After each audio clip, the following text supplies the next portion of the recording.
Namo Tagih Adi Budaya, Namo Budaya, ibu-ibu, bapak-bapak sekalian. Pagi hari ini dengan senang hati kita bersama-sama sudah berkumpul di sini secara virtual tentunya. Kita akan membahas beberapa hal mengenai pendidikan agama Buddha di sekolah.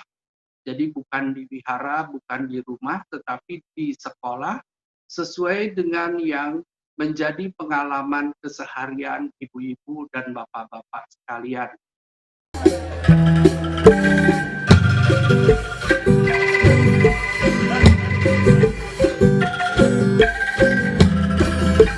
Saya merasa senang mengajar agama Buddha, tentunya karena ajaran agama Buddha pertama membuat untuk saya sendiri. Kemudian yang kedua, saya bisa berbagi tentang ajaran Buddha kepada banyak anak-anak, sehingga banyak anak-anak yang bisa mengenal dan memahami ajaran Buddha. Saya bisa berbagi ilmu sedikit yang saya miliki, terlebih lagi peserta didik bisa memahami dan menjalankan ajaran Sang Buddha. Yang membuat saya senang mengajar, saya bisa berkumpul anak-anak sekolah, anak-anak beragama Buddha di pendidikan formal. Yang mana di sini kita mengingat bahwa anak-anak kita yang khususnya di Papua yang jauh di sana tetap masih mendapat pendidikan di sekolah. Ya, memang luar biasa sekali Bu pengabdiannya. Saya pun sangat menghargai ya pengabdian Ibu di Papua nun jauh di sana. Tapi sebetulnya dekat di hati kita semua dan juga dekat untuk Ibu tentunya karena berdekatan dengan anak-anak semua. Kalau saya tidak salah, antara tempat tinggal Pak Atman dengan tempat mengajar ini cukup jauh ya Pak ya? Ada 13 kilo.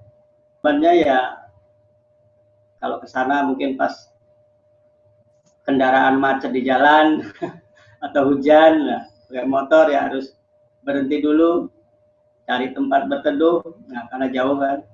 Kemudian sampai sana kadang di sana anak-anaknya kadang minat untuk pendidikannya agak kurang, jadi kadang ada yang banyak yang masuk.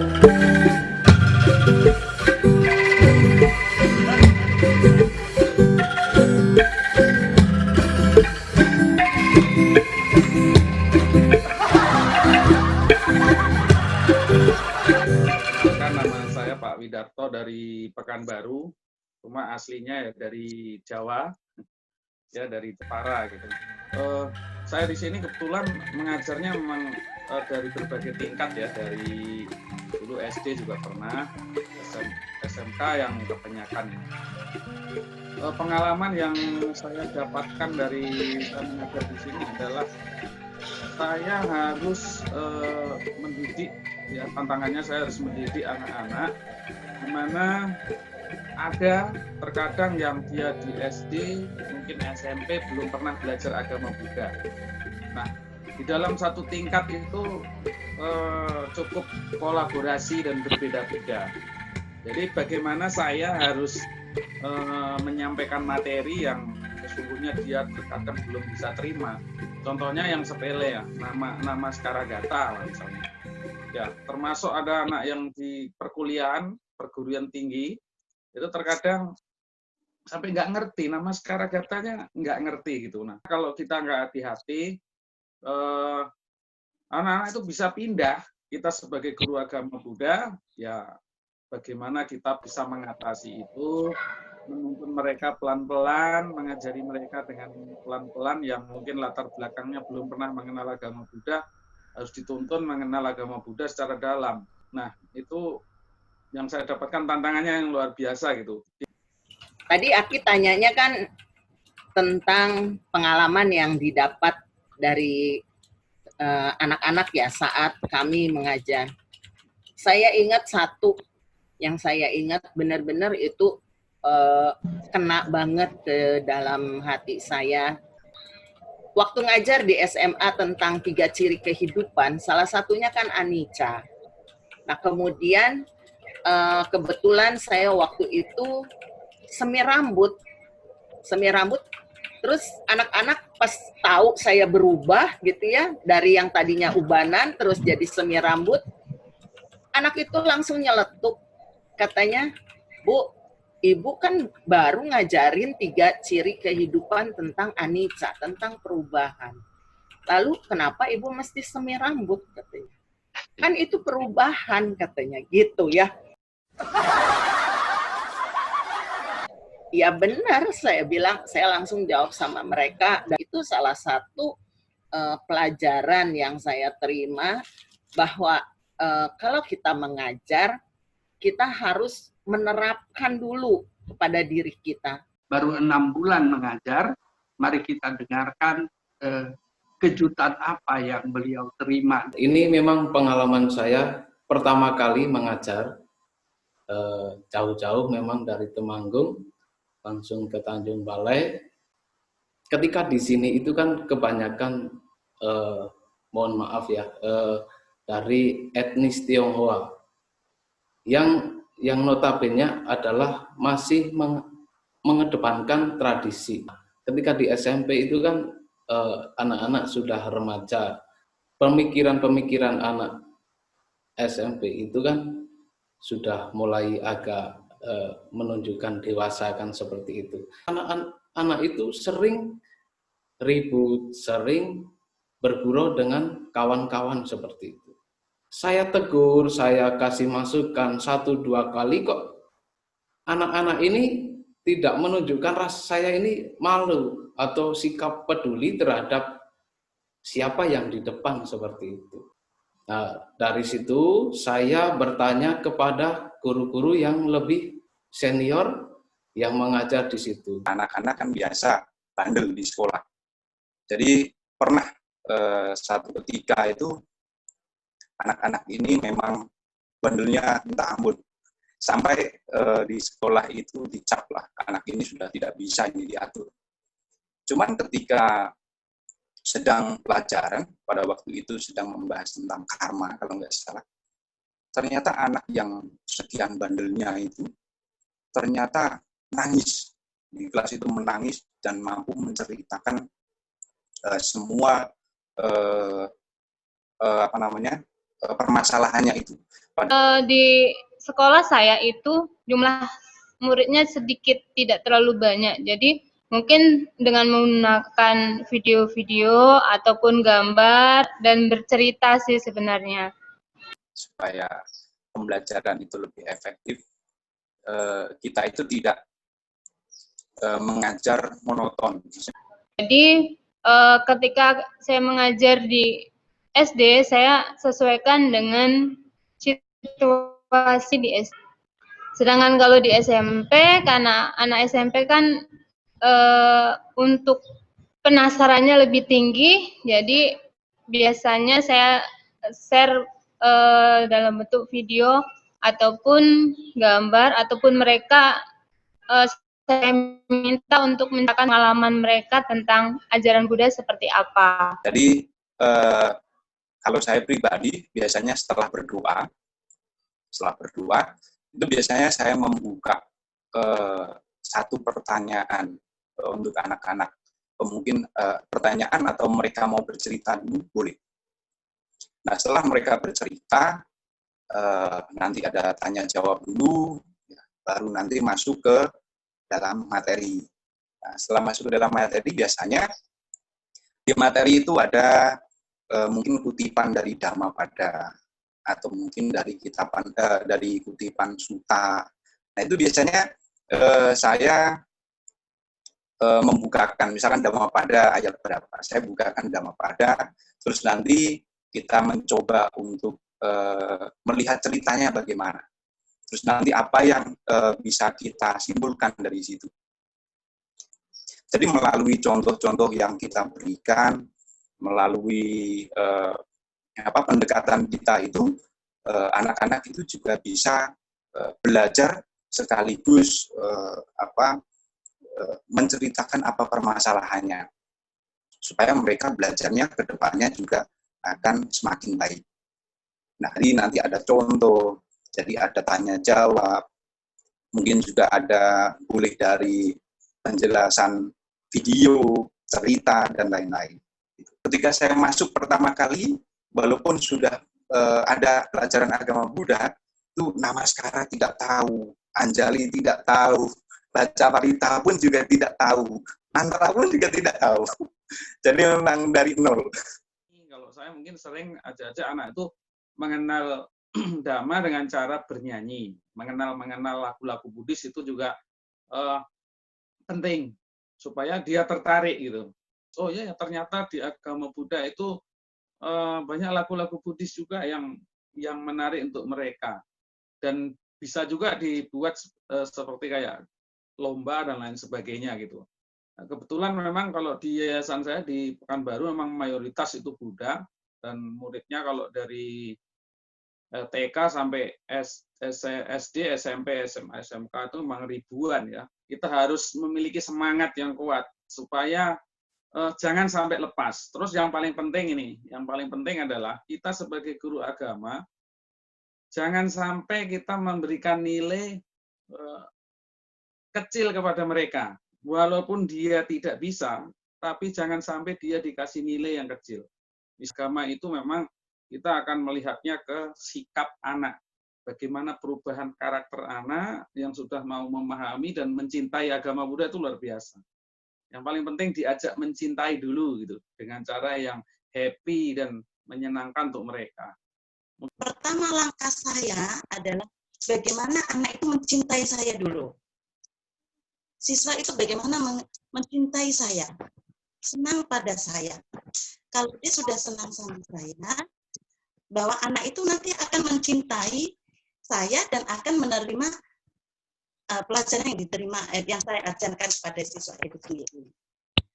Pada saat kita tidak mempunyai ruang, karena ruang terbatas, anak tetap kita kasih belajar di luar. Pada waktu saya ajak di luar, anak-anak bilang begini, enak ya belajar di luar. Oh, ternyata anak-anak ini tidak harus belajar di dalam.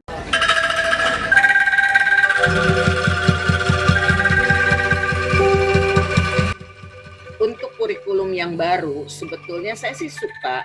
Karena apa? Karena di situ ada KI 1, KI 2, ya, KI 3, dan KI 4. Di mana KI 1 itu adalah tentang ibadah. Nah, di situ kesempatan saya untuk meminta anak-anak benar-benar beribadah. Misalnya baca parita, seperti itu. Kalau misalnya di sekolah kami, kebetulan sama seperti tadi Ibu Ning ya, 5 agama, jadi kami difasilitasi. Jadi saya bikin altar di ruangan saya, kemudian setiap anak-anak masuk itu harus membaca parita dulu. Lama-lama nggak masalah untuk mereka. Pada awalnya ya masalah juga, seperti yang tadi Pak yang dari Riau, mengatakan susah ya kalau kita mengajarkan dengan bahasa Pali. Awalnya iya, ya. Jadi di sekolah diajarkan, mereka dibiasakan untuk membaca bahasa Pali. Nah, tapi kan ada terjemahannya. Kadang-kadang saya sweet gitu. Ya sekarang kita bacanya bahasa Indonesianya, nggak masalah kan. Kemudian beberapa waktu yang lalu saya dapat misalnya seperti doa makan, doa sebelum belajar, doa sebelum tidur itu dalam lagu. Saya ajarkan juga, ya. Jadi untuk pembelajaran kurikulum, saya sih oke-oke aja untuk yang kurikulum 2013 ini. Yang saya kerepotan adalah administrasinya. Kalau kita yang agama Buddha, kebanyakan kan ngajar dari SD, atau bahkan ada yang dari TK sampai SMA, SMK. Sehingga itu satu guru di dalam satu yayasan itu dengan berbeda-beda unit. Nah, kami kerepotan untuk bikin administrasinya. Yang kurikulum sekarang itu benar-benar ditekankan administrasi. Ya memang administrasinya tuh ya sangat repot. dari segi materi, ini dari SD, SMP, SMA itu kadang banyak materi yang sama.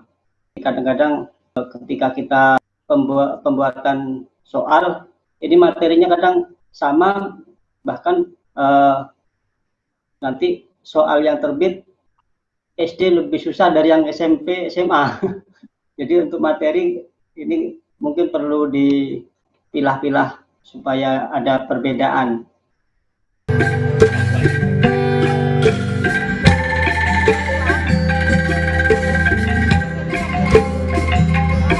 Khususnya di Karimun ini sebetulnya masih banyak sekolah yang belum ada gurunya.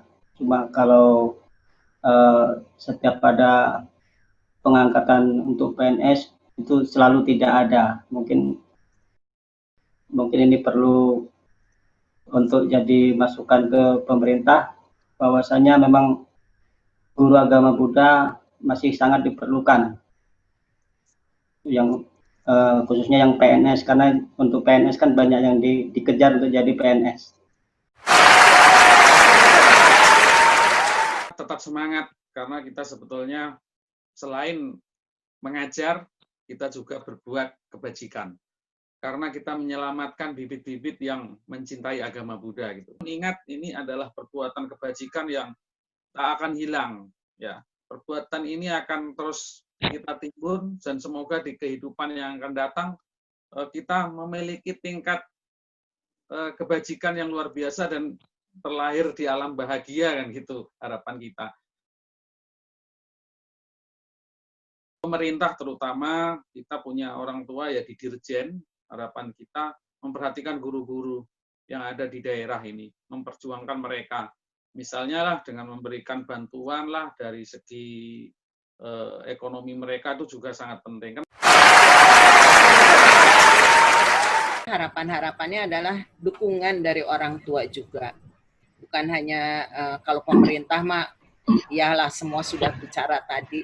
Tapi saya ingin sekali siswa-siswa kami itu mendapatkan dukungan juga dari orang tua, kerjasama yang baik dari orang tua dengan guru agamanya, karena ada pengalaman kami bahwa saya menyuruh anak untuk rajin ke wihara, ya, untuk mendapatkan nilai seitu tuh ya, tapi orang tua menolak karena katanya waktu hari Minggu adalah waktu libur. Tolong orang tua yang beragama Buddha, dukunglah kami guru-guru yang mengajar agama Buddha untuk menerapkan ajaran agama Buddha bagi anak-anaknya. Di sini saya juga mencatat trik-trik dan metode-metode dari Bapak Ibu guru semua. Saya akan mencoba metode-metode dari Bapak Ibu. Kedepannya kita sebagai guru-guru agama Buddha ini kalau bisa saling berkomunikasi. Bisa saling komunikasi dan kita bisa bertukar pengalaman, karena tempat kita mengajar itu banyak hal kendala yang berbeda-beda. Yang mungkin bisa membuat forum-forum atau apa, jadi bisa share pengalaman, jadi nanti ada masukan, supaya kita bisa mengajar anak-anak ini dengan baik. Itu aja. Supaya antara pusat, daerah-daerah ini sama-sama merasakan sama-sama dalam penyampaian materinya pun sama begitu. Terima kasih.